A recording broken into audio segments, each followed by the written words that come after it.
कितनी एक्यूरेसी है भविष्य मलिका में? क्या मैं पूरा संपूर्ण भरोसा कर लूं भविष्य मलिका में? 2025 से भारत का और विश्व का समय खराब है, ये मैं नहीं, लगभग सभी ज्योतिषियों ने बोला है। और हाँ, सितंबर में जब मंगल दशा में आ जाएगा तो मैं बता रहा हूँ जातीय दंगे होंगे।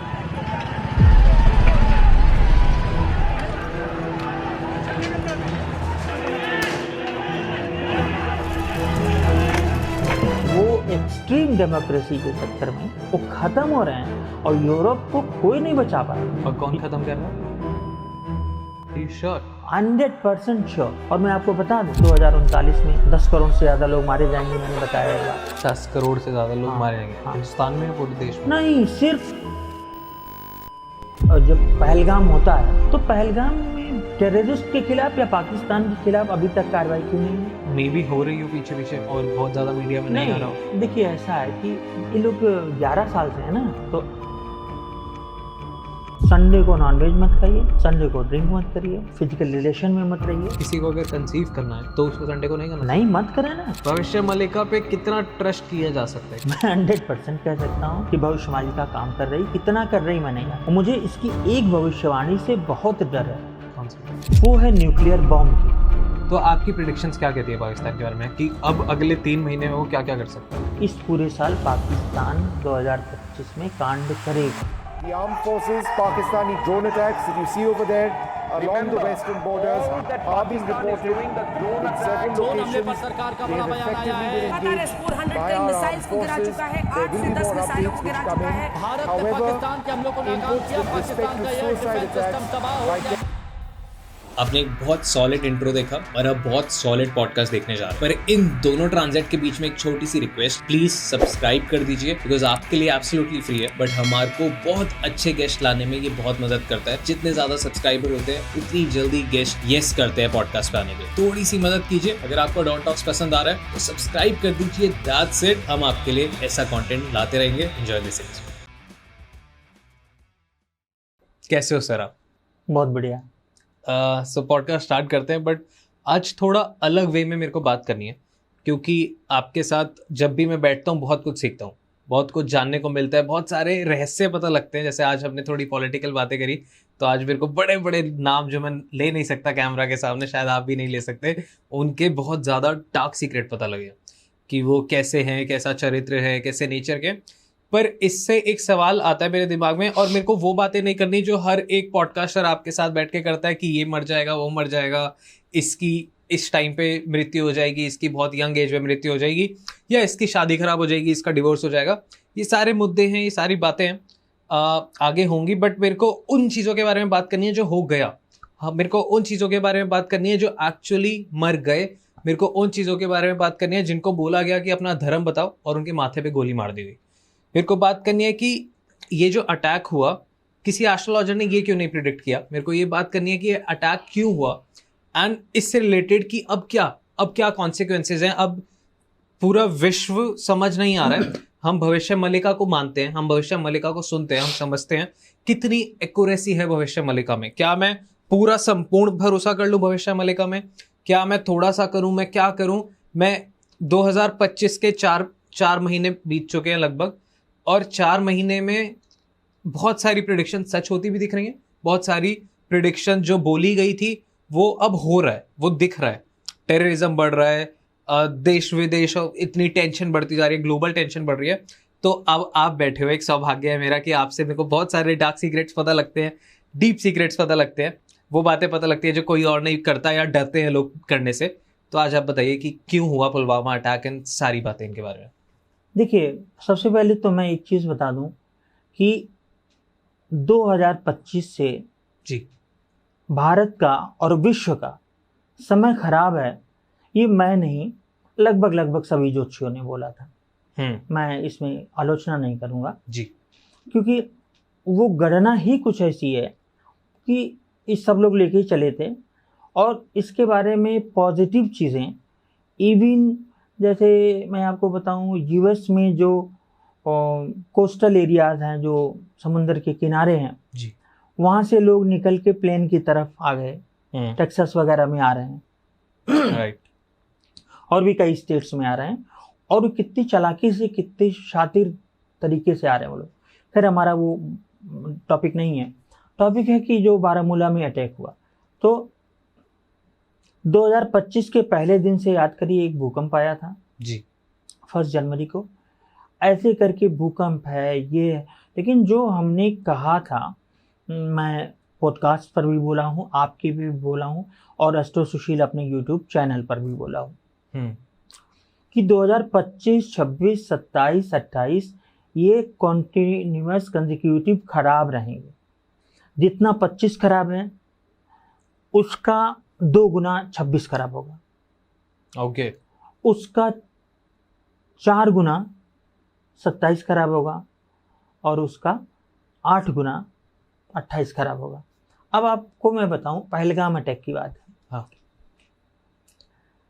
उस समय देखिए ज्योतिषी लोग को कोई हेल्प नहीं मिलती, कोई प्राइवेट इंस्टीट्यूशंस, कोई इंटेलिजेंस सपोर्ट नहीं करता, नहीं Information नहीं देता। इंटेलिजेंस की बात नहीं कर रहा मैं। हाँ। ज्योतिषियों को कोई इस तरह का सपोर्ट नहीं मिलता कि वो कुछ रिसर्च करें। जैसे हमारे गुरुजी श्री केन राव सर, आजीवन उन्होंने रिसर्च करी जी। आदि ज्योतिष उसी पर चल रही है। मंडेन एस्ट्रोलॉजी, मंडेन एस्ट्रोलॉजी मतलब मैदनी ज्योतिष, देश के बारे में, भूकंप के बारे में, राष्ट्रों के बारे में, तो उन्हीं पे चल रहा है। ओके। परामीर से उन्होंने जो रिसर्चेज करी ये सब। तो उसके बाद क्या हुआ कि जब पंचग्रही योग हुआ था, है ना, मार्च में, 23 मार्च के आसपास, तो ये था कि something big is going to happen. Okay. तो ये भारत में हुआ। कहा गया था कि जल तत्व की राशि में होगा। तो जल तत्व की राशि तो ऐसा सच नहीं है, आप उसे झील वगैरह भले मान सकते हैं, और कहीं ना कहीं वो जो मौसम है उस तरह का, कुछ मीन राशि से उसका कनेक्शन है। लेकिन ये जो हुआ ये पहला नहीं है अटैक। हाँ, और होंगे। अब तो वो सीमा उमा खुल गई है ना। वो तो मैंने, जैसे हम लोगों ने कहा था कि यहाँ पे सांप्रदायिक दंगे होंगे, जातीय दंगे होंगे, जातीय अस्मिता या आइडेंटिटी को लेके लोगों में उबाल मचेगा। जो हो रहा है अब सरकार ने आई गेस वो कर दिया कि सब अपना अपना धर्म एंड जाति, आई गेस उस पर मैं आगे आता हूँ जी। तो लेकिन जो पुलवामा पे हुआ, जो कि यहाँ पे पहलगाम में जो हुआ वो होना था, लेकिन उसके अगेंस्ट में हमने क्या किया, अभी तक तो सरकार ने क्या किया।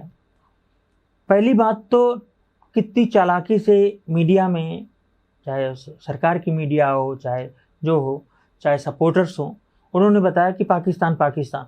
पहले तो पाकिस्तान का नाम नहीं लेना चाहिए था। क्यों? जो लोग हैं हाँ। पहले उनको पकड़िए, उनको बांधिए, उनसे उगलवाइए, प्रूफ फिर मार दीजिए, है ना। मतलब प्रूफ लेके आए पहले, प्रूफ लेके कि बट जितना, लेकिन हम सीधे सीधे जो हमारे यहाँ पे गद्दार हैं, जो उनको लोकल सपोर्ट दे रहे हैं, हाँ, नाम नहीं लूंगा, अगर कश्मीरी को लोकल सपोर्ट मिला वहां पे, अब तो ये बातें सामने आ रही हैं। उन चारों जो भी आतंकवादी थे उन्होंने रील बनाई, तो ऐसा तो नहीं आज आए तो कहीं रात में रुके भी होंगे। तो मेरा कहने का मतलब फोकस इन द कश्मीर होना चाहिए। जैसे एक बार जगमोहन साहब ने किया था, चंद्रशेखर के ज़माने में गवर्नर थे, उन्होंने घरों के ऊपर बुलडोजर चलवा दिए, है ना, जहां भी आतंकवादी मिले सीधे खत्म। तो आप ये कहना चाह रहे हो कि हम पाकिस्तान पे ना भी दिमाग और नजर डाल के हम कश्मीर को खंगालें? नहीं, देन पाकिस्तान पर भी कर सकते थे, लेकिन हमने कहीं नहीं किया। ओके, हमने किसी से कोई बदला नहीं लिया।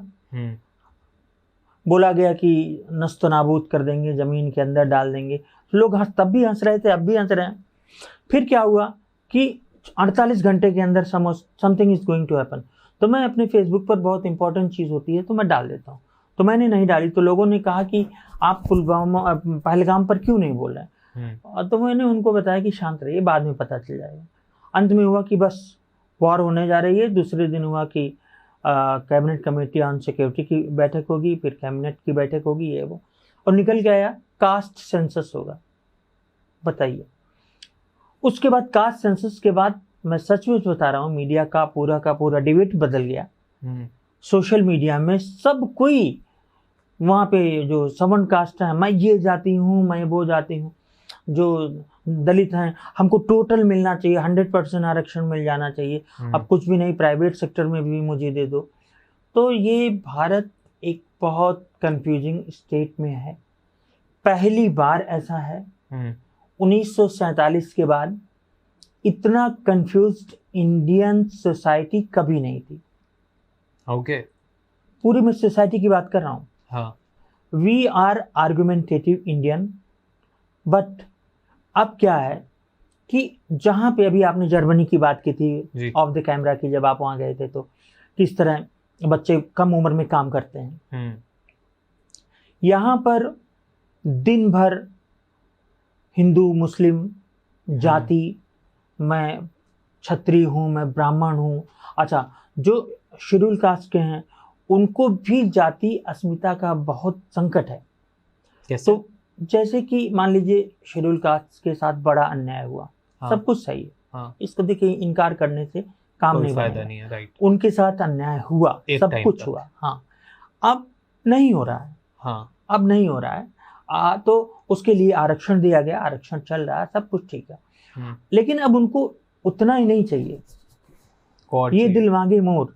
हाँ, जैसे क्षत्रियों ब्राह्मणों और वैश्यों को ये चाहिए कि हम वो अपनी इतिहास खुद लड़ रहे हैं कि मैं ये था, मैं वो था, मैं इनका वंशज हूँ, मैं इनका हूँ, तो उनको भी चाहिए कि मैं भी किसी का वंशज हूँ। तो इस बीच आरएसएस और भाजपा ने क्या किया कि जो उच्च जाति के जो हीरोज थे, उच्च जाति के जो हीरोज थे, नो डाउट उन्हीं के थे, उसको तो आप ले नहीं सकते, उसको जोड़ दिया कि नहीं ये फलाने थे। जैसे एक अमीश की बुक है, ये जो सुहेल देव, शायद आपने सुना हो, महाराजा सुहेल देव, बताइए। हाँ, एक बुक है, मैं बताता हूँ। महाराजा सुहेल देव ने तुर्कों से बड़ी जबरदस्त लड़ाई लड़ी थी बहराइच के, यूपी में लखनऊ के बाद बहराइच एक जगह है, वहाँ पे मुस्लिम रियासतें थी। तो वो महाराजा सुहेल देव सिंह बैस थे, सूर्यवंशी क्षत्रिय थे वो। तो देखिए किस तरह पॉलिटिशियंस को जरूरत होती है। तो एक पासी जाति होती है, कास्ट होती है, बहुत हिंदुत्ववादी होती हैं वो, शेड्यूल कास्ट में, उनको लॉलीपॉप दे दिए। सुहेल देव जी पासी थे, आरएसएस हेडक्वार्टर से लिखा जाने लगा पूरा इतिहास, सुहेल देव पासी। उसके बाद एक हमारे यहाँ अयोध्या से लेके पूरा पूर्वी उत्तर प्रदेश में, हाँ, एक है राजभर कम्युनिटी है। ओके, राजभर हो सकता है उन्होंने कहीं राज किया हो, उनके नाम के आगे राजभर है। ओके, हाँ, तो क्या बता दिए कि सुहेल देव महाराजा सुहेल देव राजभर। अब किसी को आपने बता दिया, मतलब हिस्ट्री के साथ छेड़छाड़ कर दी अपनी, नहीं छेड़छाड़, अपनी पॉलिटिक्स के लिए आपने हिस्ट्री के साथ छेड़छाड़ करी है। हाँ, सुहेल देव को राजभर बना दिया, सुहेल देव को बना दिया पासी, कुछ जातियां और आ जाएंगी। सो मतलब सरकार, आप ये कह रहे हो कि सरकार ने, सरकार नहीं, पार्टियां, कुछ सरकार बहुत चालाकी से पीछे है, ठीक है, पार्टी ने कुछ हीरो को उठाया, हाँ, और कुछ कम्युनिटी को आइडेंटिफाई किया जो उनके वोट बैंक्स बन सकती है। अच्छा जी, उन वोट बैंक्स को या उन कम्युनिटी को बोल दिया गया कि आपके हीरो ये राजा हैं, आप इनके वंशज हैं, आप इनके वंशज हैं, आप में इनका खून है। हाँ, अब वो उबाल मार रहा है, तो इससे क्या फायदा होगा? इससे फायदा होगा कि वो उनको वोट देंगे। पर क्यों? मतलब अगर सपोज मेरे को कोई कहे, देखिए मैं बता रहा हूँ, जब भी राजा महाराजा इन सब का नाम आएगा ना, तो वो सारा वोट बैंक बीजेपी को जाएगा। ओके, ठीक है, इतना ही नहीं, मिहिर देव, राजा मिहिर भोज, मतलब क्या मतलब भोज के बारे में कोई ऐसा कह सकता है? अब भोज परमार क्षत्रिय थे, भोज के बारे में भी बता दिया ये इस जाति के हैं, ये उस जाति के हैं। अब सबको आप छोड़ दीजिए, पृथ्वीराज चौहान को पकड़ लिए कि पृथ्वीराज चौहान हटा दिए, और राजनाथ सिंह जैसे लोग, इनसे कहलाया गया कि कहीं जाट बताया गया, कहीं गुजर बताया गया, कहीं कुछ। तो ये कंफ्यूज किया जा रहा है सोसाइटी को। सो बेसिकली हम हम आम जनता को बेवकूफ पागल बनाया जा रहा है और उसके बिहाफ पे बड़ी राजनीति करी जा रही है और हम सही सवाल नहीं पूछ रहे। नहीं, वो वैमनस्यता पहले हो क्या रहा है कि जब वो कहते हैं कि सुहेल देव वैश्य थे, राजा थे हमारे राजभर के, हाँ, तो जो क्षत्रिय लोग हैं वो लाके पूरा हिस्ट्री दिखा देते हैं, हमारे दादा के दादा के दादा थे। अब इसमें बेइज्जती हो रही है, फिर ये कहते हैं तुम ये हो, फिर वो गाली बकते हैं, फिर उनको मुगलों से जोड़ते हैं। ये बहुत अच्छी तरीके से लड़ा के पूरे हिंदू सोसाइटी को एक मेस बना दिया गया है और ये इनका काम है वोट देना। लेकिन अगर आपने मान लीजिए ठीक है आप लड़ा रहे हैं, रिजर्वेशन तो बिल्कुल मिलना चाहिए। मैं तो यूपीएससी के, मैं एक हिंदू क्षत्रिय हूँ, सूर्यवंशी हूँ, लेकिन मैंने इसी पे मेरा सिलेक्शन नहीं हुआ था कि मैं जिद पे अड़ गया था यूपीएससी के इंटरव्यू में कि आरक्षण होना ही चाहिए। तो उन्होंने पूछा कि सवर्ण जातियों का क्या होगा, तो मैं उसका संतुष्ट जवाब नहीं दे पाया था। लेकिन एक जवाब मैंने दिया था। क्या? एक केस था जो कि उस वक्त जस्टिस भगवती इंदिरा बनाम साइनी केस में जजमेंट था। उसमें एक राजस्थान या कहीं की शेड्यूल कास्ट की आईएएस होती हैं। अब वो अपनी गांव जाती हैं, तो उनको लगा वो आईएएस की तरह ट्रीट होंगी, लेकिन उनको गांव में उसी तरह तू तड़ाक करके बुलाया गया और वैसे ही बिहेव हुआ जैसे वो उस जाति के पद गायब हो गया। और इसी पर सारा जजमेंट था इंदिरा बनाम साहनी का कि आरक्षण में जाति को वर्ग मान लिया गया और 27.5% रिजर्वेशन ओबीसी कम्युनिटी का उसी आधार पे दिया गया। ठीक है कि ये इतना अन्याय होता है, वो सारी बातें सही हैं। लेकिन क्या हिंदू सोसाइटी या किसी एक पॉलिटिकल पार्टी को वोट लेने के लिए सबको आपस में लड़ा दिया जाए, जाति संघर्ष में डाल दिया जाए? अब जब पहलगाम होता है तो पहलगाम में टेररिस्ट के खिलाफ या पाकिस्तान के खिलाफ अभी तक कार्रवाई क्यों नहीं हुई?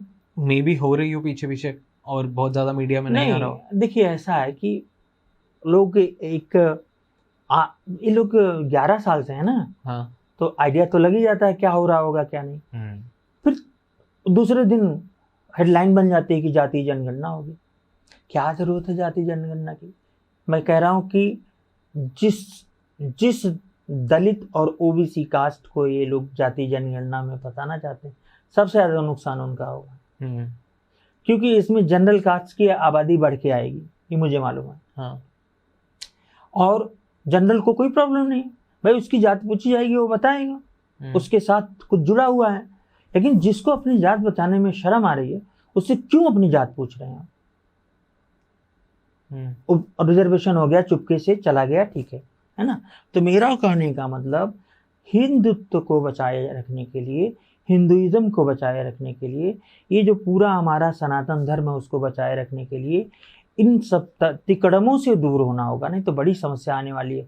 और हाँ, सितंबर में जब मंगल दशा में आ जाएगा तो मैं बता रहा हूँ जातीय दंगे होंगे, क्योंकि जातीय जो सेंसस होगा वो तो 2030 में होगा, ये तो किसी को नहीं मालूम है। क्या होगा? जो जातीय जनगणना होगी, हाँ, वो तो जनगणना के साथ होगी, हाँ, और जो 2030 में आएगी तो अभी नहीं होगा, कुछ नहीं होगा। शिगोफा छोड़ दिया गया, मारपीट कर रहे हैं लोग। तो एक सिविल वॉर की बात जो आप कर रहे हैं, सिविल वॉर होने के चांसेस आप बता रहे हैं? नियर सिविल वॉर की तरह। ठीक है, कब तक? और बस ये 25, 26, 27, 28 इसी में सब हो जाएगा। अमेरिका, आपको शायद मालूम हो, अमेरिका बना है एक सिविल वॉर के बाद। हाँ। 1758 में कुछ में, हाँ। तब उसकी कुंडली बनी। वहाँ पहले देखिए, किसी भी प्रोडक्ट को आने के पहले वो बीज को जलना पड़ता है, बीज को सड़ना पड़ता है। तो ये कितना डेंजरस है कि अभी इंडिया एट अ स्टेज जहाँ पे बोला ऐसा जा रहा है और माना भी ऐसा जा रहा है और परफॉर्म भी ऐसा हो रहा है कि हम ग्लोबल पावर बनने की रेस में आगे बढ़ रहे हैं। आई नो कि हम अगर कंपेयर करते हैं अपने आप को डायरेक्टली अमेरिका से या चाइना से, तो हम बहुत ज़्यादा पीछे हैं। हम बहुत सारे वेज में पीछे हैं, हम बहुत सारे रिसोर्सेज वाइज पीछे हैं, हम टेक्नोलॉजी वाइज पीछे हैं। अभी तक ड्रोन, पूरी दुनिया ड्रोन पे आ रही है, हम ड्रोन अटैक्स नहीं कर सकते, हमारे पे ड्रोन्स नहीं है इतने अच्छे, तो हम बहुत सारी चीज़ों में पीछे हैं। पर फिर भी माना जा रहा है कि हम बहुत अच्छे से आगे जा रहे हैं। अब इन सारी चीजों में आप कह रहे हो कि एक सिविल वॉर हो जाएगी 3 सालों के अंदर और फिर हम अमेरिका जैसा बन सकते हैं, या एक पॉसिबिलिटी निकल के आती है कि हम ऐसा बन सकते हैं? ऐसे कोई क्या नहीं बनता। हमको अपनी तुलना चाइना से करनी चाहिए। ठीक है। वहाँ न कोई जाति है, हाँ, न कुछ है। वहाँ पे कोई बता रहे थे, वहाँ गए थे, कि कितनी मेहनत करते हैं वो। मतलब सिविल इंजीनियर रात भर बिजली अगर कटी है तो उसको रात भर सही करेगा इंजीनियर खुद। यहाँ तो आप फोन लगाते रहिए, कोई दिखेगा ही नहीं। तो हमारे भारत की मूल समस्या भ्रष्टाचार है और जातीय राजनीति है। Sorry, I am cutting in between. I know आपका एक इंटरेस्ट बन चुका था पॉडकास्ट में, आप बिल्कुल इंडल्ज थे, पर इसमें एक छोटी सी चीज है जो आप चूक जाते हैं, वो है सब्सक्राइब का बटन दबाना। आप प्लीज सब्सक्राइब कर दीजिए। हम ऐसे बहुत अच्छे गेस्ट आपके लिए लाते रहेंगे जो आपको और ज्यादा ज्ञान और ज्यादा इन्फॉर्मेशन और ज्यादा डार्क सीक्रेट्स बताएं। और भ्रष्टाचार मैंने तो उम्मीद की थी कम होगा, लेकिन ये तो इस कदर बढ़ रहा है, मतलब थाउजेंड्स, 1000 गुना। ओके, चलिए, ये तो जियोपॉलिटिक्स की बात रही, और आपको जब लोग पॉडकास्ट पे देख रहे हैं तो एस्ट्रोलॉजी की बात करना चाहेंगे, जानना चाहेंगे। आपने बताया कि प्लैनेट्स के अकॉर्डिंग, कॉन्फ़िगरेशंस के अकॉर्डिंग, मंगल की दशा और ये सारी चीज़ों के अकॉर्डिंग, गोचर्स के अकॉर्डिंग अगले 3 साल बहुत कठिन हैं। 4 साल, अगले 4 साल बहुत ही एक्सट्रीम कठिन है, और इतने ज़्यादा कठिन है कि सिविल वॉर तक आ सकती है, जिसके बीच हम कह सकते हैं कि सरकारी पार्टीज, सरकार और हम लोग भी थोड़ी सी बेवकूफ़ी करके बिल्कुल अंधभक्त बन के एक उसको ही आगे बढ़ा रहे हैं, उस आग को और घी डाल रहे हैं, राइट। पर अब इससे मेरे को और जानना है कि बाकी देशों का क्या, क्या कहते हैं वही प्लैनेट्स, दुबई के बारे में, यूएस के बारे में, चाइना के बारे में, रशिया के बारे में, पाकिस्तान के बारे में। देखिए, हमने देखो बहुत बात करी है शाहरुख खान के बेटे के बारे में, अमिताभ बच्चन के बारे में, बट अब हमें जानना है देश के बारे में। मैं आपको बताऊं, जो सबसे फ्रेजाइल, टूटने योग्य देश है, इवन टूटने जा रहा है, वो पूरा यूरोप है। ओह, नीचे के वो जो यूक्रेन के अगल बगल जो थोड़े बहुत हैं उनको छोड़ दिया जाए तो जो मेन कंट्रीज है, जैसे ब्रिटेन हो गया, यूके हो गया, फ्रांस हो गया, जर्मनी हो गया, इटली हो गया, पुर्तगाल हो गया, है ना। तो ये सब की, स्विट्जरलैंड वगैरह, सब स्विट्जरलैंड, क्या बात पूछी आपने। स्विट्जरलैंड जो कि अपनी वादियों के लिए मशहूर था, अपनी नेचुरल ब्यूटी के लिए मशहूर था, वहाँ पे पहाड़ों के बीच में मस्जिदें खड़ी हैं। क्या खड़ी है? मस्जिदें। हाँ, देखिए, मंदिर मस्जिद ठीक है, मेरे लिए सब बराबर है, और ये सब ज़्यादा नहीं बोलता मैं इस पर, लेकिन आप पहाड़ों के बीच में मंदिर मस्जिद गिरजाघर का, वो नेचर है, वो प्रकृति है, वही ईश्वर है। रियलिटी में तो वही ईश्वर है। वहाँ पे आप मंदिर खड़ा करके लुंगी में घूम रहे हैं, टोपी लगा के, है ना। ये हो रहा है, सॉरी, ये हो रहा है। हाँ, अब की ईद पर आपने इंग्लैंड का या यहाँ ब्रिटेन का आपने शायद नज़ारा नहीं देखा, वहाँ पे आया था। नहीं, मैंने नहीं पूरा कूड़ा कर दिए, एकदम पूरी रोड खत्म कर दिए। मतलब एक जिन्होंने सब पे राज किया, हाँ, उन्होंने सताया, परेशान किया सब कुछ, लेकिन वो सभ्यता के स्तंभ थे ये लोग। आज वो अपने एक देश को नहीं बचा पा रहे। नहीं, वो एक्सट्रीम डेमोक्रेसी के चक्कर में वो खत्म हो रहे हैं, और यूरोप को कोई नहीं बचा पाएगा। और कौन खत्म कर रहा है? यूरोप मुस्लिम कंट्री हो जाएगी, sorry, Muslim continent. Are you sure? 100% sure, कोई रोक नहीं सकता। कोई अपना धर्म बचा पाएगा तो चाइना बचा लेगा वो, क्योंकि उसका कोई धर्म नहीं है। वहाँ 3-5 करने पर व्यवस्था कर देते हैं सारी। तो आप ये कह रहे हो कि पूरे यूरोपियन यूनियन पे मुसलमानों का डोमिनेंस होगा? हाँ, पूरे यूरोप पे। कब तक होगा ये? बस 4-6 साल, 4 साल 6 साल, बस खत्म है सब वहाँ पे। मैं तो ये कह रहा था कि आपने दुबई का नाम लिया। हाँ, मैं तो ये कह रहा था कि लोग मुझसे पूछते हैं जाएं कहाँ। कनाडा में भी मुस्लिम खूब हैं, और सिखों के 2% जो बरगलाए गए लोग, उन्होंने इतना खराब माहौल कर दिया है कि मैं क्या बताऊं आपको। जब वहाँ से फ़ोन आते हैं तो ऐसे ऐसे लोग कनाडा में रह रहे हैं जो मतलब कुछ भी ना बोल सके ना कुछ करें, वो ट्रक चला रहे हैं, है ना। और आप समझिए कि वहाँ की कनाडा तो सबसे पहले जाएगा। कनाडा का भविष्य मैं लिख के दे रहा हूँ, खत्म है वो, फिनिश है। ओके हाँ, तो जो बच्चे यहाँ से कनाडा पढ़ने जाना चाहते हैं, सपने देखते हैं, वो अभी जाए ना, 2-1 साल जाए बस। इसके बाद वहाँ 3 साल का तो कोर्स ही होता है। वहाँ पे कोई खालिस्तानी प्रेसिडेंट होगा मुस्लिम्स के सपोर्ट से, है ना, बाकी सब मारे जाएंगे। भाई क्या होता है, क्या करते हैं लोग, आप जानते हैं बाकी जगह एक बार डोमिनेंस होने के बाद क्या होता है। एक बार दुबई, भीड़ का तो चेहरा, दुबई ने क्या किया, एक मुझे दुबई के क्लाइंट थे, उन्होंने फ़ोन किया, तो मैं चूँकि रात का अंतिम सेशन मेला चल रहा था, उनसे बड़ी लंबी बात हुई। मैं खाना लंच कर रहा था उनसे, डिनर कर रहा था, उनसे बात कर रहा था। उन्होंने कहा कि 1975 तक दुबई में न सड़क थी न बिजली थी, और बड़ा अच्छा उन्होंने डिस्क्राइब किया। दुबई बचेगा तो सिर्फ अपने मॉडर्निज्म की वजह से, आधुनिकता का कोई भी विकल्प नहीं है। पर लेकिन आधुनिकता का अर्थ ये नहीं है कि मुस्लिम डोमिनेंस हो जाए, जगह जगह मस्जिदें बनाई जाए। दुबई में आराम से आप मंदिर बनाइए, प्रधानमंत्री जी जाके उद्घाटन करके आए। तो दुबई, एक तो टैक्स नहीं है, तो मैं जो देख रहा हूँ दुबई कहीं ना कहीं बहुत आगे जा रहा है। पाकिस्तान का मतलब क्या, उसके तो दिन खत्म, गिनने बचे कुचे दिन है। न्यूक्लियर पावर है वो मार देगा, क्या करेंगे आप? मुझे तो सबसे बड़ा डर इसी का है, क्योंकि जहाँ का प्राइम मिनिस्टर मरता क्या ना, जहाँ के एक्स प्राइम मिनिस्टर के साथ सोडोमनी हो जाए, उनका रेप हो जाए, मतलब जेल में, अरे बाप रे बाप, मतलब क्या बोलूँ मैं, ऐसे देश का मैं क्या कहूँ।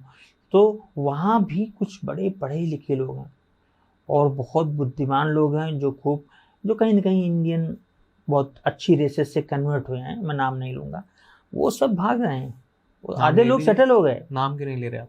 नहीं, मैं जैसे बता रहा हूँ पठानों का। हाँ, वो तो पठानों, वहाँ के जितने जनरल्स हुए हैं, हाँ, वो सब इंडियन कन्वर्टेड राजपूत थे, इसी को छोड़ के जो भी भागा है मुनीर। तो वो सब अपना पैसे कमाए, यूरोप में जमीनें ली, लंदन में शिफ्ट हो गए। जो बड़े बड़े घर के लोग हैं वो शिफ्ट हो जा रहे हैं, यहाँ पे सब यही रहेंगे। अब ये तो कश्मीर पाकिस्तान में चला जाए, पाकिस्तान कश्मीर में चला जाए, सब बराबर हो जाए।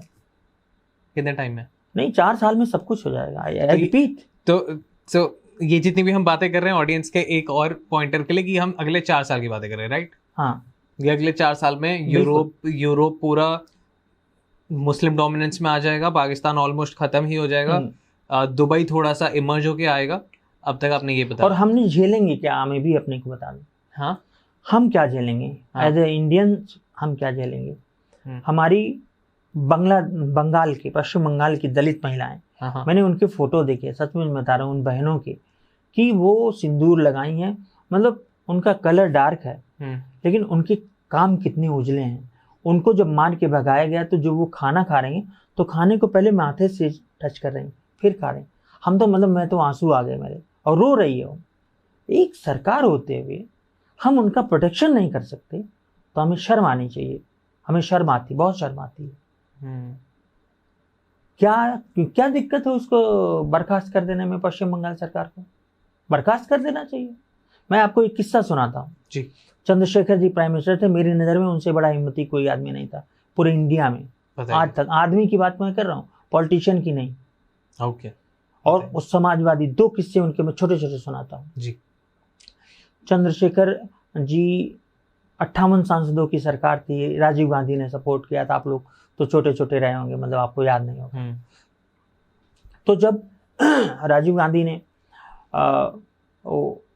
करुणानिधि उस वक्त बहुत बड़ा कास्टिस्ट पॉलिटिक्स कर रहे थे वहाँ पे, तो करुणानिधि कोई बात हुई तो कहे चंद्रशेखर मेरा क्या बिगाड़ लेंगे, वो कौन सा प्रधानमंत्री है, वो तो वो हैं राजीव गांधी के लिए काम करते हैं। रात 2 बजे सरकार बर्खास्त कर दी चंद्रशेखर, बिना किसी कारण के बंद कर दिया, राष्ट्रपति शासन लगा दिए। और उनका मैं दूसरा पक्ष बता रहा हूँ, वो बलिया जाते थे, तो उनके जो एक प्रधान थे किसी जगह के, ठाकुर थे, चंद्रशेखर जी भी राजपूत थे, तो वो ठाकुर थे। तो उस ठाकुर ने एक दलित की घर जला दिया। ओके। वहाँ जब उतरे वो, तो जीप से पहले दलित के यहाँ जाते हैं। वहाँ दरोगा से कहते हैं FIR क्यों नहीं किए? कहें साहब वो आपके आदमी थे। कहा मेरा रसूख अगर इतना बढ़ गया तो मुझे शर्म से मर जाना चाहिए, चंद्रशेखर जी ने कहा। वहाँ उनसे मिले, FIR लिखवाई, फिर जिनके खिलाफ FIR लिखवाई उनके घर आए, रात भर रुके। देखिए क्या मतलब क्या राज करने का क्या तरीका। हाँ, उनके घर रुके और सुबह जबरदस्ती कह दिए कि 2 बीघे जमीन उनके नाम लिख दो। अब बताइए, इसे कहते हैं राजा का न्याय। उनकी झोपड़ी जली तो 2 बीघे जमीन लिखवा दिया इन्होंने। और इधर हमारा राष्ट्रपति शासन, उधर ईरान इराक से युद्ध, उन्होंने गजब की स्थितियों को संभाला था। अगर चंद्रशेखर जी को पढ़ना चाहिए, नई आबादी अब तो पढ़ रही है, अब तो उनके भाषण वगैरह आते हैं। हम एक राष्ट्रपति शासन नहीं लगा पा रहे हैं। और मैं आपको बता दूं, मैं यहाँ भी बताया हूँ, 2039 में 10 करोड़ से ज़्यादा लोग मारे जाएंगे, मैंने बताया ये बात। 10 करोड़ से ज़्यादा लोग मारे जाएंगे। हाँ। हिंदुस्तान में, पूरे देश में? नहीं, सिर्फ ये ईस्ट, नॉर्थ ईस्ट, बांग्लादेश, इस जगह मिला के। तो ये मैं भविष्यवाणी किया था 2011 में, यहाँ तक कि Quora.com वगैरह में वो है। वो मेरी भविष्यवाणी। अभी सुना मेरे को लेके वहाँ भी कोई डिस्प्यूट चल रहा है, कोई जो भी हो। तो मैं ये कह रहा हूँ कि बांग्लादेश में लोग इतने हिंदू मारे जा रहे हैं, हम उनके कुछ नहीं लगते हैं, है ना। हमारा कोई हक नहीं बनता उन पर, उनका हम पे हक नहीं है, हम उनके लिए नहीं कर सकते कुछ। लेकिन दुखद है ये सब, मतलब अक्षम्य है। तो ये सब प्लैनेट्स करवा रहे हैं आपकी एस्ट्रोलॉजी? नहीं, प्लैनेट्स कुछ नहीं करवाते, प्लैनेट्स बताते हैं। चलो ठीक है, इसको ऐसे लेते हैं। जितने एस्ट्रोलॉजी के पॉडकास्ट अब तक मैंने किए, तो उसमें मेरे को ये समझ आया, मे भी मैं गलत हो सकता हूँ, मेरे को ये समझ आया कि जो हमारे प्लैनेट्स हैं वो ये बताते हैं कि ये सारी चीजें, घटनाएं होने वाली हैं, हाँ, या होंगी। हाँ, ये होता है बिल्कुल। अब उनको चेंज करा जा सकता है या नहीं किया जा सकता? हाँ, किया जा सकता है, क्योंकि उसी के लिए रेमेडीज होती हैं और आप पढ़ते ही इसलिए कि उसको बदले। सीमा तक किया जा सकता है।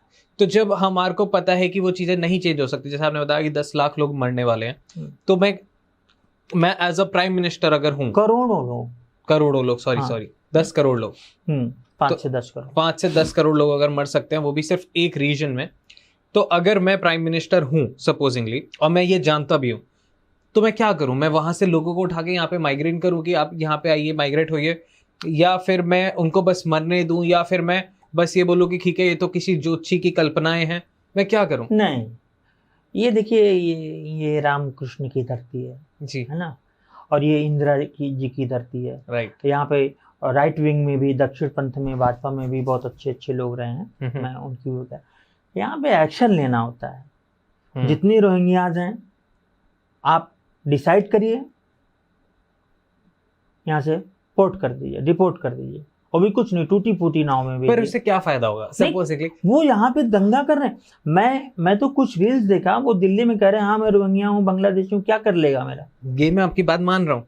मैं ये कहना चाह रहा हूँ कि एक विंग पे एस्ट्रोलॉजी कह रही है कि ये होगा ही होगा। हाँ, अब अगर मैं ये सब कुछ क्लीन कर भी देता हूँ तब भी ये होगा, तो इसको कैसे रोका जा सकता है? क्योंकि आप कह रहे हो एक हद तक रोका जा सकता है। मे बी मैं 10 करोड़ लोगों को ना बचा पाऊँ, मैं 1-2 करोड़ लोग को बचा। ये तो ज्योतिष हुई ना। हाँ, लेकिन राजा और रानी का कर्म क्या होता है, वो तो वो करेंगे ना। हाँ, तो मतलब ये थोड़े कहेंगे, आप ये कह रहे हैं कि कर्म योगी बने? नहीं, कर्म तो करना ही है। हाँ, आपको मालूम है, सुबह से मैं मतलब रात में तबीयत खराब होने की वजह से बिल्कुल पॉडकास्ट मुझे नहीं करना था, लेकिन मैंने ये कहा था कि मैं करूंगा जरूर, राइट। और मैंने दवा लेके होटल में रह के पूरा टॉपिक दिमाग में डाल के मैं पहुंचाया यहाँ अभी भी मैं कुछ नहीं खाया हूँ। तो आपको करना पड़ेगा, राजा को करना पड़ेगा। चाणक्य ने जरूरत पड़ने पर चंद्रगुप्त को जहर दिया था, तो क्या चाणक्य बेवकूफ थे? ऐसे उनका नाम है। नहीं, इतनी बड़ी बुक कौटिल्य अर्थशास्त्र उन्होंने लिखी, तो चाणक्य जी वो बेवकूफ नहीं थे। कितने बड़े अपनी तो भरी पड़ी है। ठीक है, तो हम एस्ट्रोलॉजी का यूज कर सकते हैं, समझ सकते हैं कि अच्छा ये घटनाएं होने वाली है, उसके लिए पहले ही तैयार हो जाए। पहले लोग करते थे। ओके, इंदिरा जी करती थी, नहीं दूसरे की छोड़िए, इंदिरा जी हेल्प लेती थी। हाँ हाँ, तांत्रिकों की। तो उनको गोली क्यों लगी? तो उन्होंने वहां पे हेल्प क्यों नहीं ली? इंदिरा जी अपने देश के लिए करती थी, सबके लिए करती थी, खुद के लिए नहीं करती। इंदिरा जी को मालूम था, उन्होंने खुद 3 दिन पहले बोला था, मैं छोटा था 6-7-8 साल का, कि मेरे एक खून के बूंद से लाखों इंदिरा पैदा होंगी, उन्होंने बोला था। और मेरे गुरुजी ने बोला था कि 30 अक्टूबर को इंदिरा जी मारी जाएंगी। तो बड़ा बवाल हुआ, और वो मारी गई 31 अक्टूबर को, 1 सेकंड का फ्रैक्शन था। तो राव सर को, मेरे उस समय गुरुजी को, इन सब में बड़ी मजा आती थी, इस तरह के प्रेडिक्शन वो देते थे। और वो एंटी कांग्रेस थे, कहीं कहीं प्रेजिडेंस भी हो जाते थे। उन्होंने संजय गांधी की डेथ बताई, उन्होंने राजीव गांधी की डेथ बताई। आपने उनसे सीखा ये डेथ प्रेडिक्ट करना? नहीं, ओके। उनका जो डेथ का प्रेडिक्शन था वो बहुत ही अलग था, और वो अब ये सब काफ़ी चीज़ों पर वो खुलते नहीं, मेरा अलग है, मैं तो पूरा नाड़ी पे है। Okay okay. तो जब उनको इंदिरा जी को पता चल गया था तो उन्होंने इसको रुका क्यों नहीं? क्योंकि उनको पता था कि मेरे खून की बूंदों से लाखों इंदिराएं पैदा होंगी, पर उनको ये भी तो पता था कि लाखों लोग मरेंगे भी। हाँ, तो कितने लोग मरे, बेवजह मरे, मासूम मरे? नहीं, उनको किसी को इतना कैसे आइडिया लगेगा कि मेरे मरने के बाद दंगा होगा क्या? वो तो राजीव गांधी का एक स्टेटमेंट था, है ना, कि बड़ा पेड़ गिरता है, ये वो। तो इतिहास को कुरेदने से अच्छा नहीं है, लेकिन मैं ये कहता हूँ कि अपने नागरिकों की, अपने प्रजा की सुरक्षा करना राजा का धर्म होता है। आपको क्या लगता है, या फिर आपको पता है या नहीं पता, आप बताइए कि क्या मोदी जी भी एस्ट्रोलॉजर्स के साथ बैठते हैं, उठते बैठते हैं, बातें करते हैं? ये बताइए जी, मोदी जी के वो जो अभी जिनको पद्मश्री मिला है, जिन्होंने गलत मुहूर्त बनाए थे सारे, हाँ, तो अब क्या बचा? गणपत शास्त्री, हाँ, मतलब जिसको मुहूर्त बनाना नहीं आता था, उनको ज्योतिष का पद्मश्री मिला है। तो कैसे ज्योतिष में नहीं यकीन करते? तो जिनको आता ही नहीं उन पे यकीन करके क्या फायदा? अब इस पे मैं अंदर नहीं जाऊंगा, हर आदमी अपने तरह का आदमी चलिए, क्योंकि ऑडियंस को ये जानना है, हम बात कर रहे हैं पूरे सिनेरियो की, हम बात कर रहे हैं 3 साल में हमारे। मैं बता रहा हूँ जी, मैं बता रहा हूँ, तो मोदी जी की तो मैं बात नहीं जानता क्लियर कर। अमित शाह साहब मिले थे राव सर से, ओके, उत्तर प्रदेश चुनाव से पहले, ठीक है, उत्तर प्रदेश विधानसभा 2017 के चुनाव से पहले, ठीक है, और नोटबंदी से पहले। तो गुरुजी ने कहा कि कोई फिनेंशियल क्राइसिस या कुछ बहुत बड़ा चेंज आने वाला है, तो जो कि मोदी जी, इनको, अमित शाह जी को मालूम नहीं था कि कोई बहुत बड़ा चेंज आने वाला है। और दूसरा कहें, आप उत्तर प्रदेश जीतने जा रहे हो। इन्होंने कहा, किसी से कहा ये अब लग रहा बूढ़े हो गए हैं। दोनों बातें सही हुई कि नहीं? तो उस वक्त एक्टिव मतलब करते थे प्रेडिक्शन गुरुजी हमारे, तो उन्होंने लिया मदद की नहीं लिया? कोई ऐसा पॉलिटिशियन नहीं है जो मदद ना लेता हो। एक छोटा सा किस्सा बताता हूँ, बताइए। कश्मीर से एक फोन आता है, बहुत परेशान आदमी, मुस्लिम भाई थे। उन्होंने कहा कि सुशील साहब कुछ करिए मेरे लिए, मेरा मंगल बड़ा खराब चल रहा है। हमने कहा तब मंगल का उपाय, लेकिन आप कहा हनुमान चालीसा तो मैं कर रहा हूँ, ये बात है मुस्लिम। ओके, उनका हनुमान चालीसा तो कर रहा हूँ, वो हनुमान जी का मंत्र आप बता दीजिए। तो मैंने कहा उसके लिए भैया बहुत वर्जनाएं हैं, आप कहें मैं कुछ नहीं खाता अभी तक। हाँ, टोपी वोपी लगा लेता हूँ, सब नमाज वमाज करता हूँ, लेकिन जहाँ मुझे अपना फायदा, बॉम्बे के एक मुस्लिम है, वो 10 महाविद्यालय करवाते हैं घर के अंदर। उन्होंने कहा मुझे मालूम है मुझे यहाँ फायदा मिल रहा है। लड़ कौन रहा है? आम पब्लिक, जो ठेला कुमचा फल बेच रहे हैं, वो लड़ रहे हैं। मैंने पाकिस्तान के कई लोगों को 3 साल पहले रेमेडी दी थी। एक लोग कहे 10 महाविद्या करवा दीजिए, हमने क्या चाहते हैं, जंग हो जाए एक अच्छी खासी। ओके, तो मुझे तो अच्छा लगेगा कोई हमारी फेथ में विश्वास करे, हमारी देवी में विश्वास करे, हमारे देवता में विश्वास करे, हमारे हनुमान जी का नाम ले। हनुमान जी मेरे इष्ट हैं, देवी जी मेरी इष्ट हैं, और देवी जी के 3 साल की उम्र में मुझे दर्शन हुए थे, है ना जी, हमने बताया। हाँ, तो मुझे तो अच्छा लगेगा मेरे देवी देवताओं को कोई मेरे शिव भोले का नाम ले, लेकिन दुरुपयोग करे फिर वो कि आपके यहाँ आए थे वो दिल्ली में बाबा बागेश्वर धीरेन्द्र शास्त्री।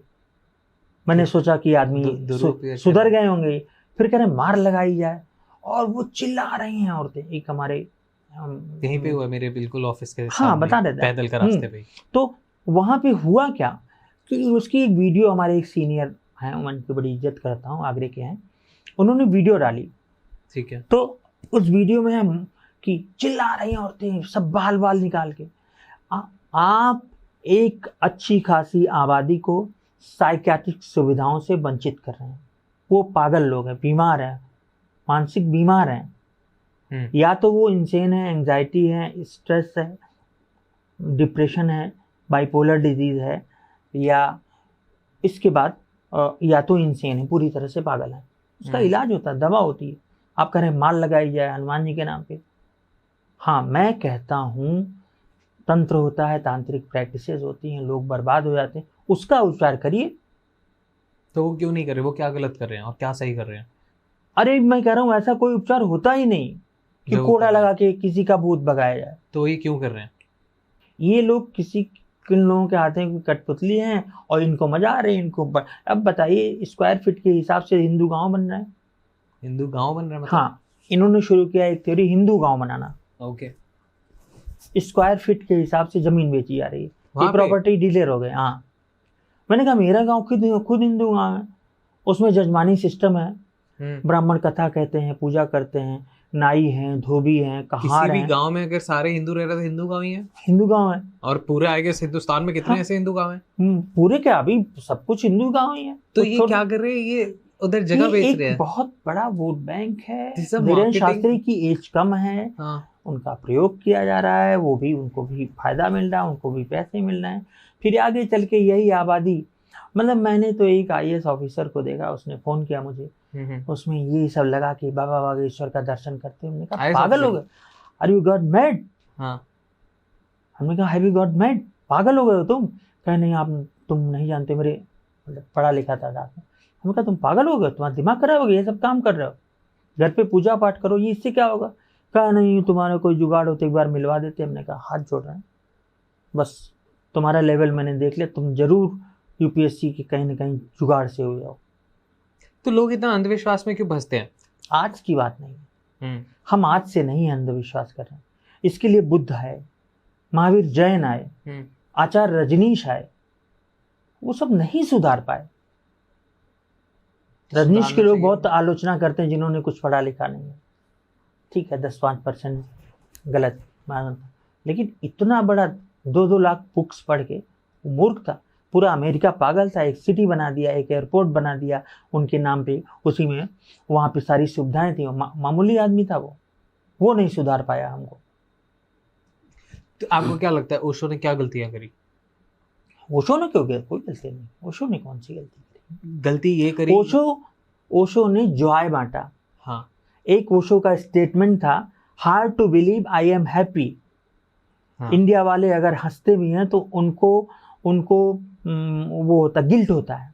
हाँ, करे इतना हंसती है, हाँ, बिना मतलब। ये तो बहुत बचपन से कहावत सुनो, ज्यादा हंसो मत, हाँ, नजर लग जाएगी, ज्यादा खुश मत, नजर नहीं, नजर का कॉन्सेप्ट अलग, ज्यादा हंसो मत, हंस रहे हो, थोड़ा गंभीर रहो, ज्यादा बुरा होएगा तुम्हारे साथ। पिता के सामने बेटा खड़ा नहीं होता था। इन सब चीजों में जो वैल्यूज हैं उसमें तो आया है अंतर, कि बेटा बच्चे को हक करता है, बेटी को हक करता है, ये सब अच्छा है, दिस इज गुड साइन। वहीं पे मैं आपको बताऊं, होटल में ललित में बैठा हुआ था एक मॉडर्न लड़की, बिल्कुल मॉडर्न कपड़ों में, और उसकी मदर उससे भी ज़्यादा मॉडर्न।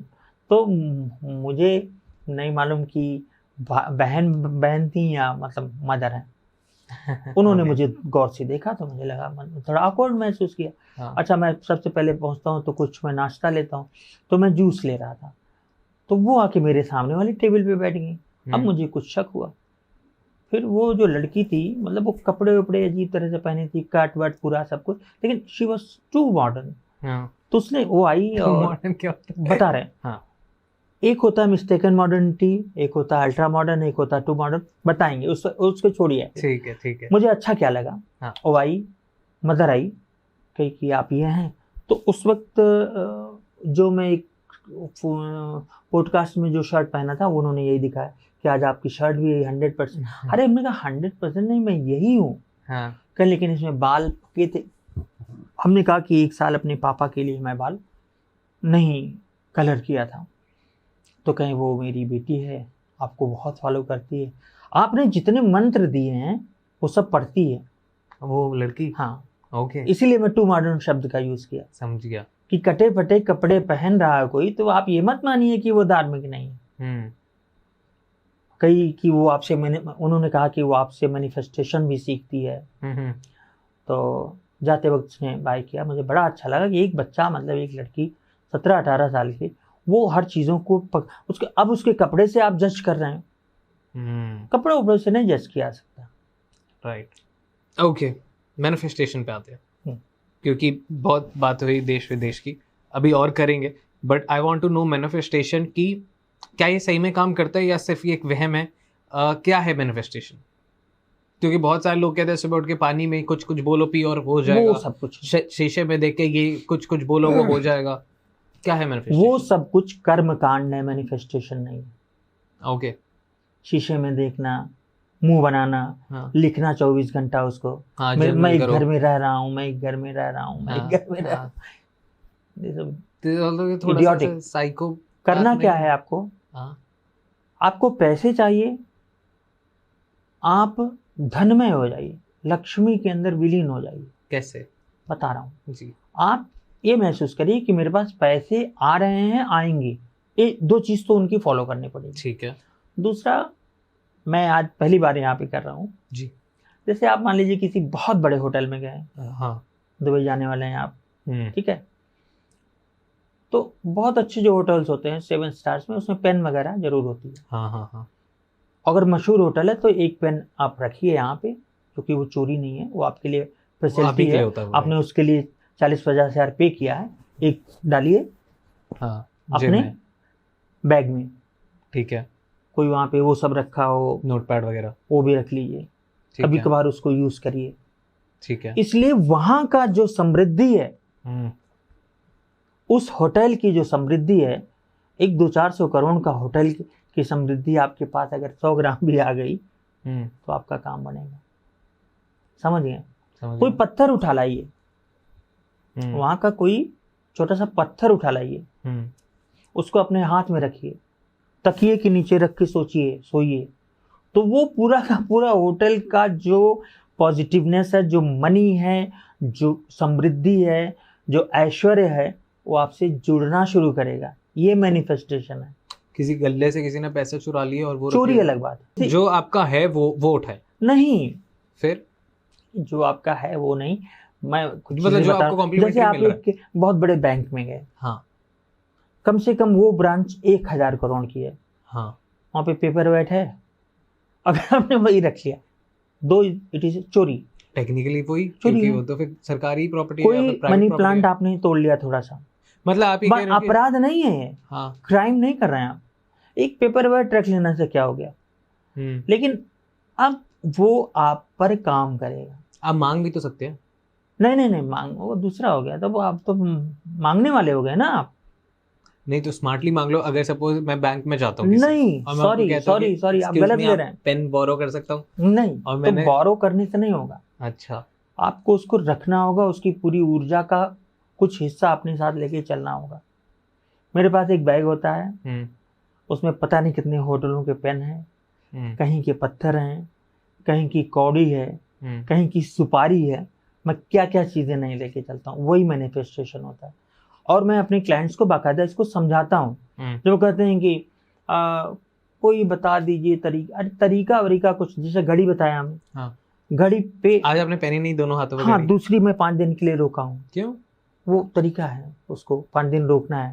अच्छा। वो एक्सेस मुझे कुछ दे रहा था जो नहीं चाहिए। क्या? नहीं, वो अगर मैं यूज करता तो वो हो सकता है कि मुझे लेजर और उसकी तरफ ले जाता। अच्छा, ठीक। हाँ, तो वो मुझे नहीं चाहिए, मेडिकल प्रॉब्लम की तरफ। हाँ, तो और ये तो मैं कभी उतारता ही नहीं, वो भी नहीं उतारता, लेकिन वो हमेशा चार्ज होती। ये सूर्य से चार्ज होती, सोलर वॉच। आप मैं बताऊं, सूरज से बड़ी कोई रोशनी नहीं।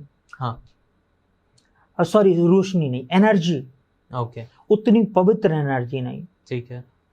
संडे को नॉनवेज मत खाइए, संडे को ड्रिंक मत करिए, संडे को मतलब फिजिकल रिलेशन में मत रहिए, संडे को पूरा एकदम सूर्य के ऊपर छोड़ दीजिए।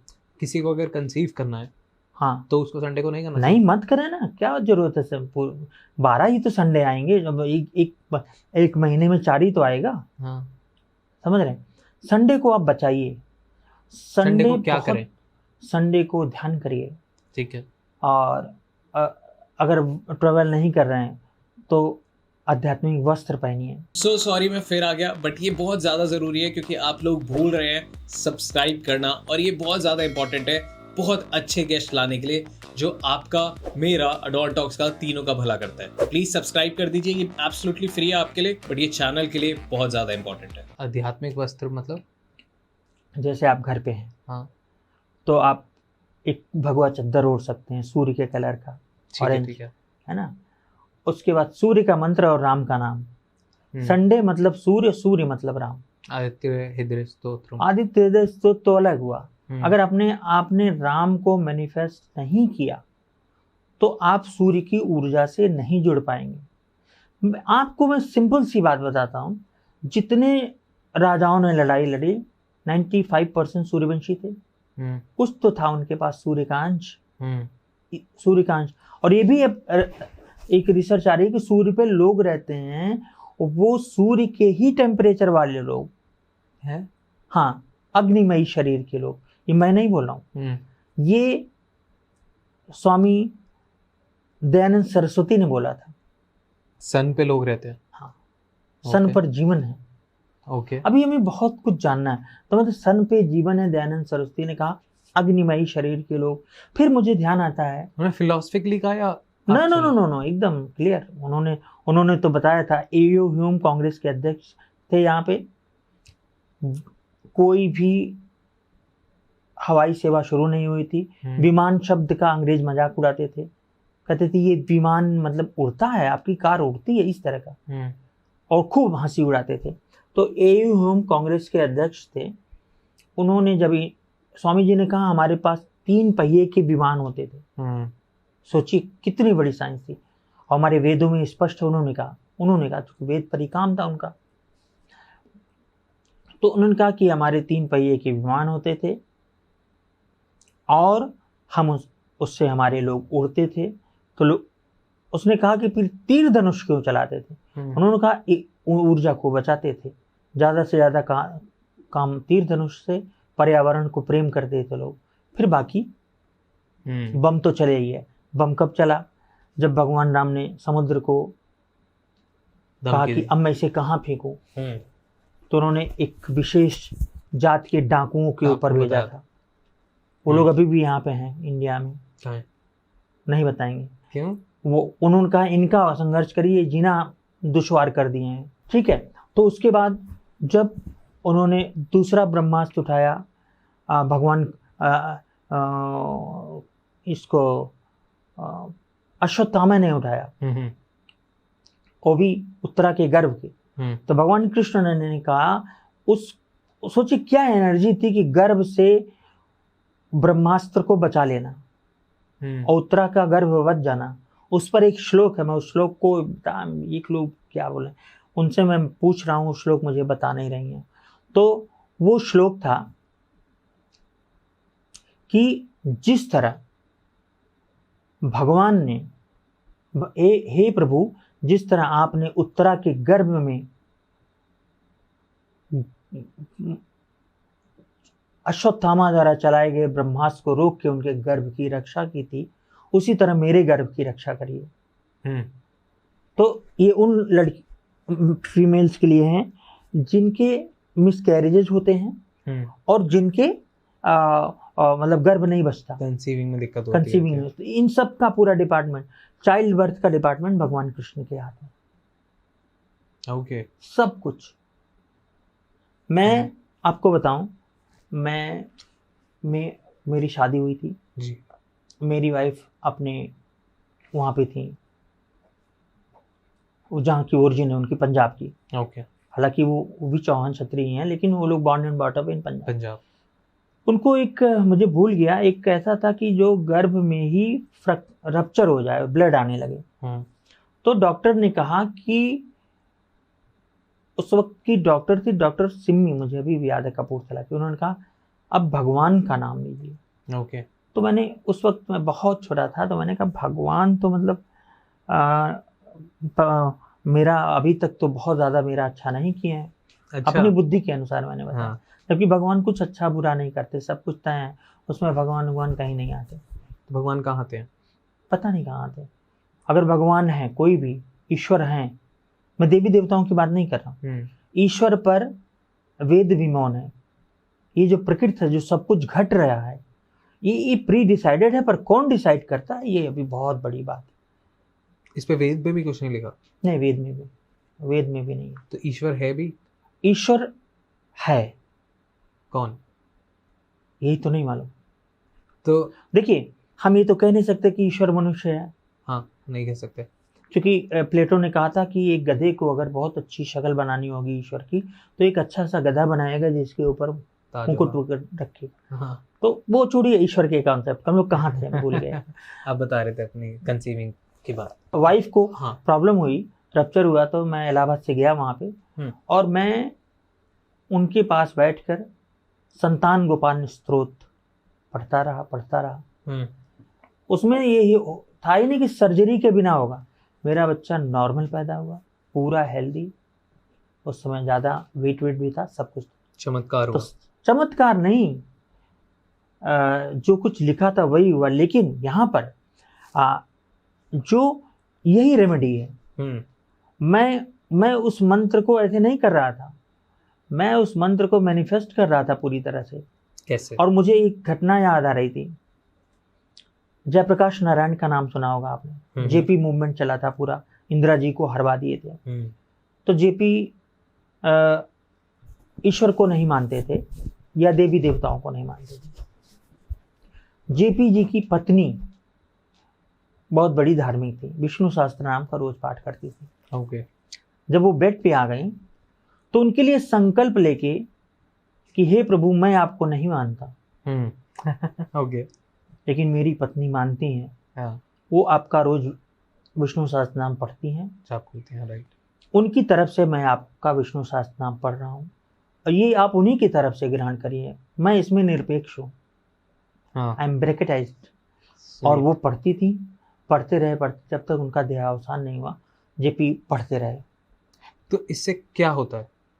ये सिर्फ आस्था है या नहीं? देखिए, उस मंत्र की कोई वाइब्रेशन होगी, जैसे गायत्री मंत्र में जोड़ा गया, ओम में जोड़ा गया, हो सकता है ओम ही भगवान का सब कुछ सबसे बड़ा कोड हो, तो ओम में जोड़ा गया, तो वो वाइब्रेशन काम करती है। लेकिन एक दूसरा पक्ष भी है। यहाँ पे नीम करोली बाबा कहते हैं कि राम का नाम लेना, चाहे अनमनस्क ढंग से ही सही, बिना मन के, ऐसे ही राम राम राम करते रहो, काम हो जाएगा। एक कॉन्सेप्ट ये भी है। ओके, चलिए, बहुत फिलोसफिकल बात हो जाएगी, हम थोड़ा फिर से एस्ट्रोलॉजिकल आते हैं। भविष्य मलिका के बारे में बात करते हैं।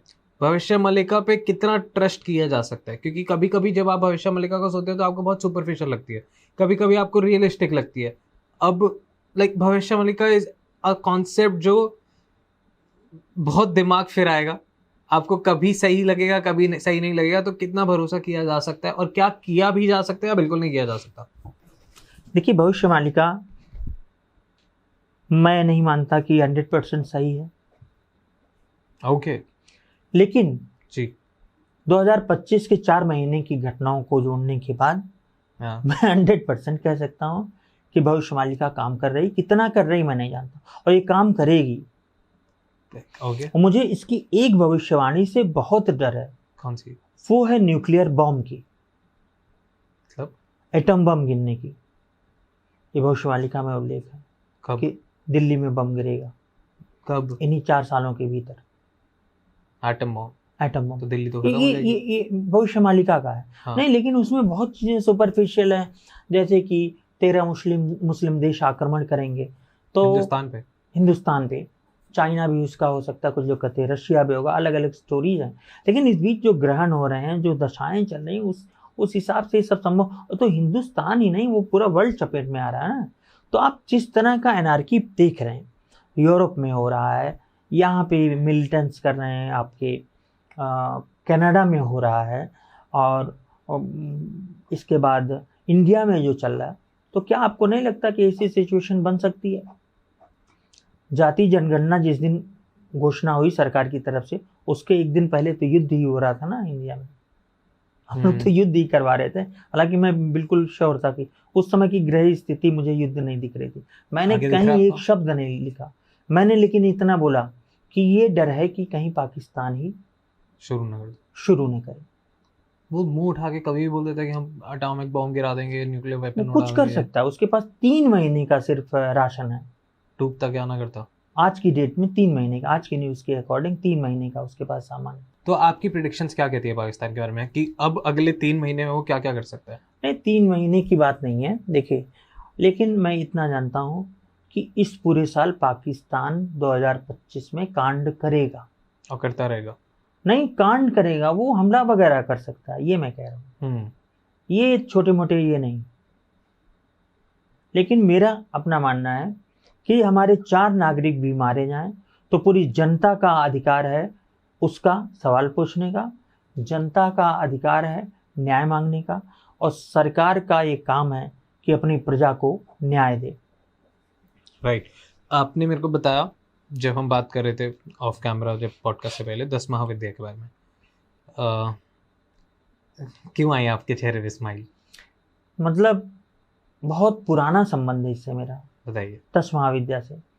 और मुझे बहुत खींच और दुख होता है कि जब मैं रेमेडी के बारे में बताता हूँ 10 महाविद्या की, तो दिल्ली में कोई पंडित नहीं मिलता, ओके, मुंबई में नहीं मिलता, हाँ, केरला में नहीं मिलता, तमिलनाडु में नहीं मिलता, महाराष्ट्र में नहीं मिलता, कहीं नहीं मिलता।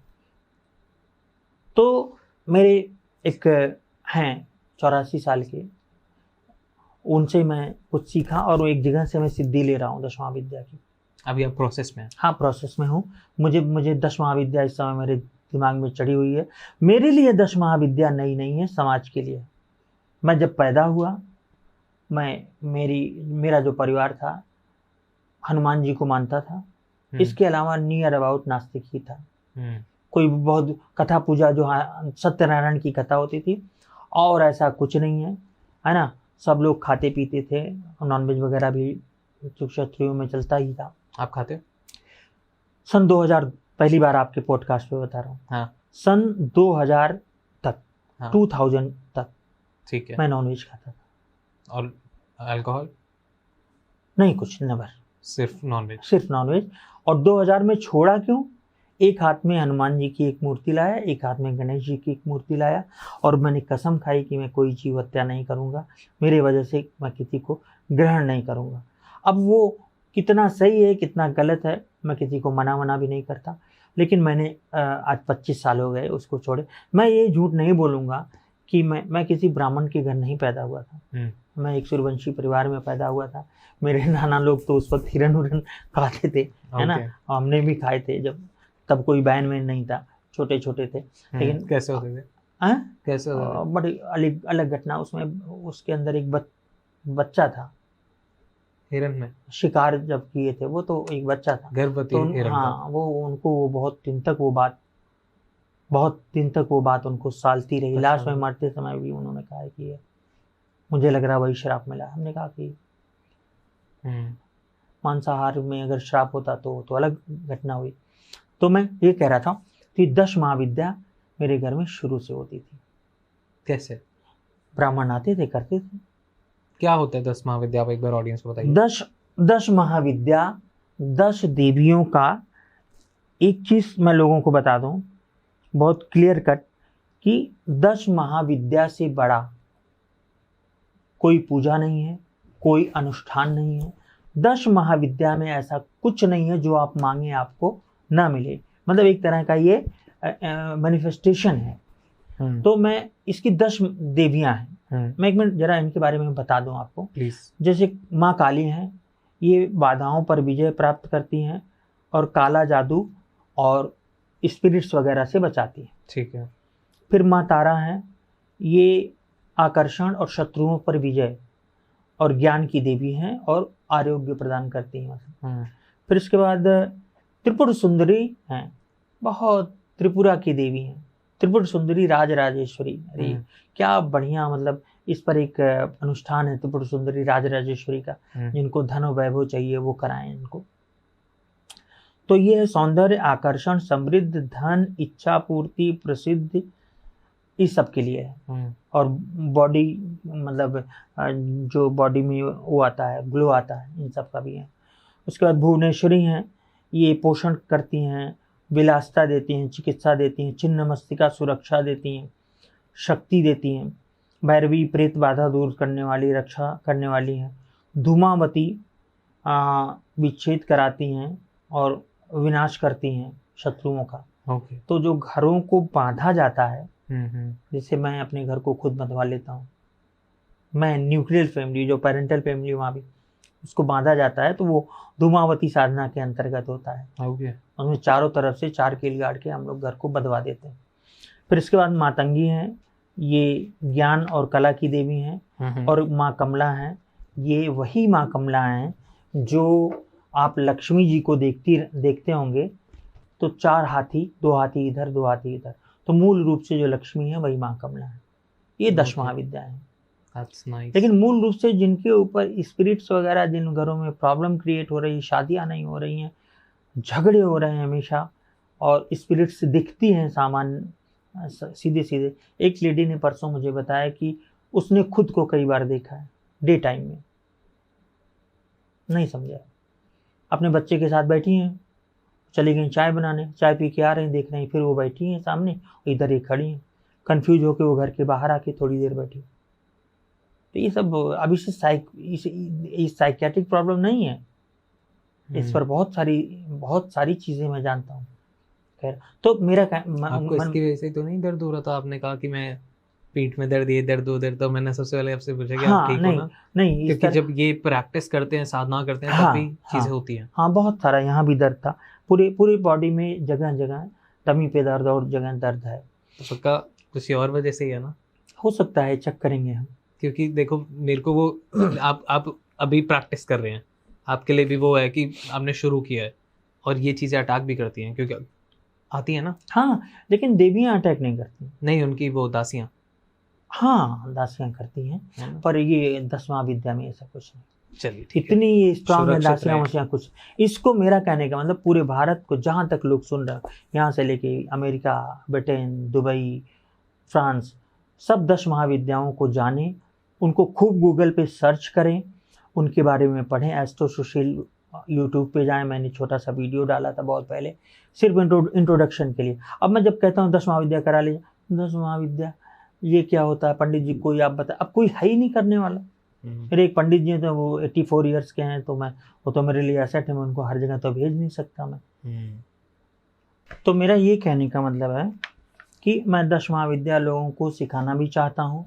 मैं चाहता हूँ लोग सेल्फ प्रोटेक्टिव बने, खुद अपना प्रोटेक्शन करें, और यहाँ तक कि सीख के वो दूसरों को सिखाएं।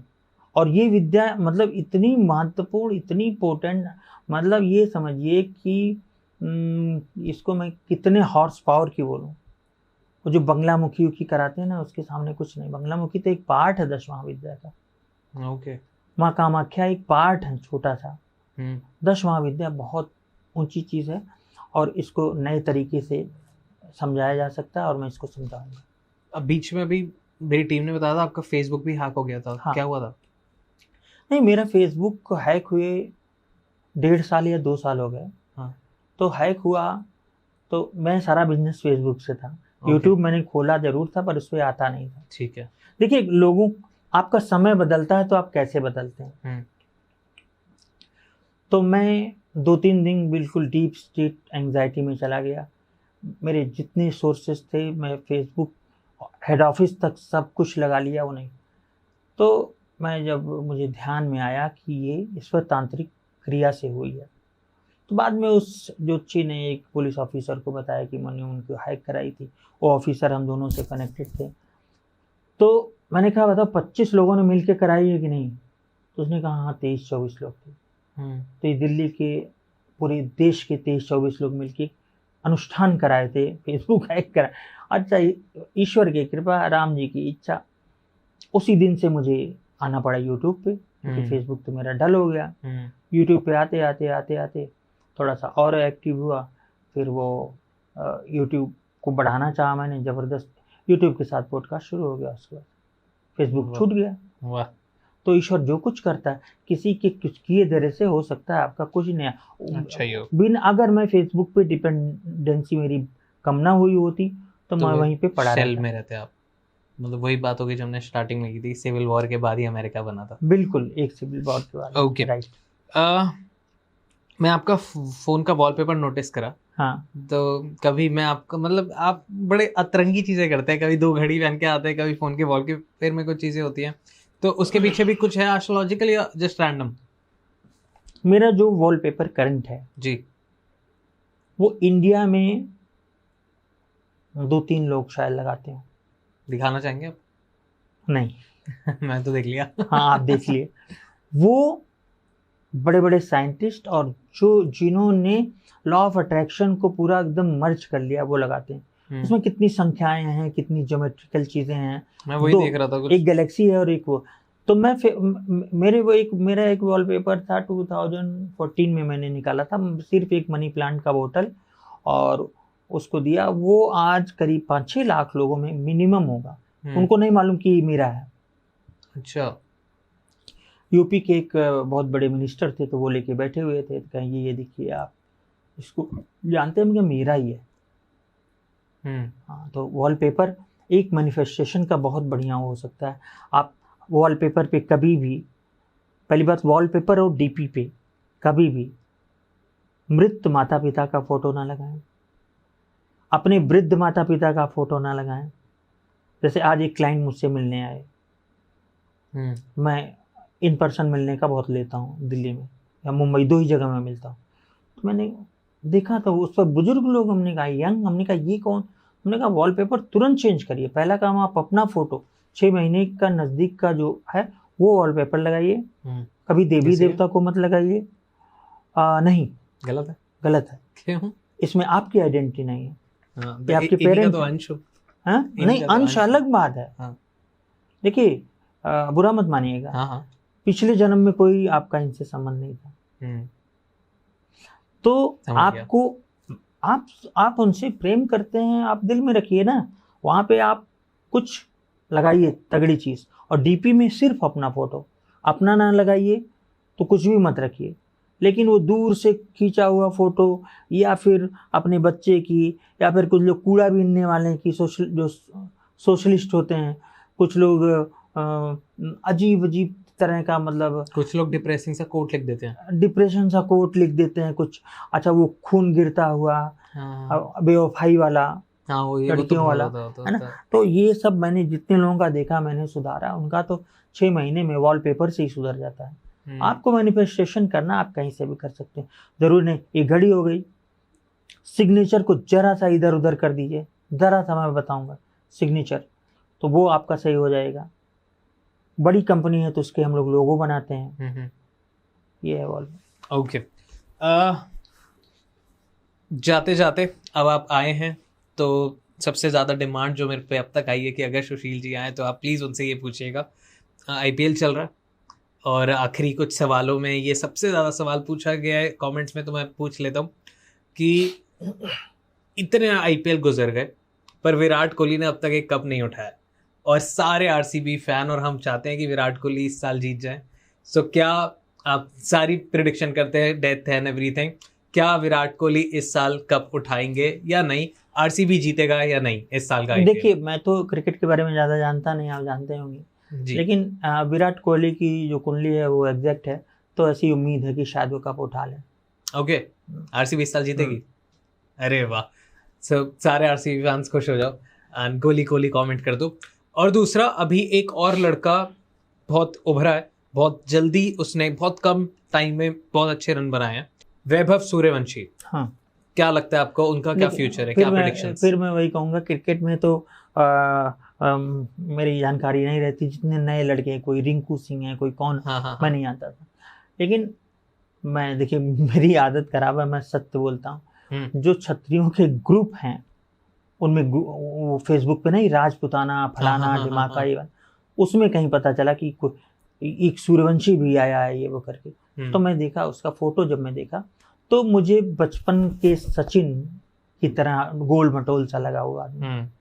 मेरे पास कुंडली नहीं है, ओके, लेकिन हाव भाव बहुत सारी चीज़ें मैं चेहरे से देख के बता सकता हूँ कि वो छोटा सचिन जो हाई स्कूल में थे, कभी हम लोग भी उस वक्त हम हमसे 2-1 साल आगे पीछे थे। सचिन जी लगातार फेल हो रहे थे हाई स्कूल, हाँ, आपको मालूम है कि नहीं, लगातार फेल हो रहे थे। सचिन तेंदुलकर तो राइट जी, तो उस वक्त के जो सचिन गोल मटोल छोटे और पूरी मोटी मोटी जांघें इस तरह, वही ये लड़का लग रहा है।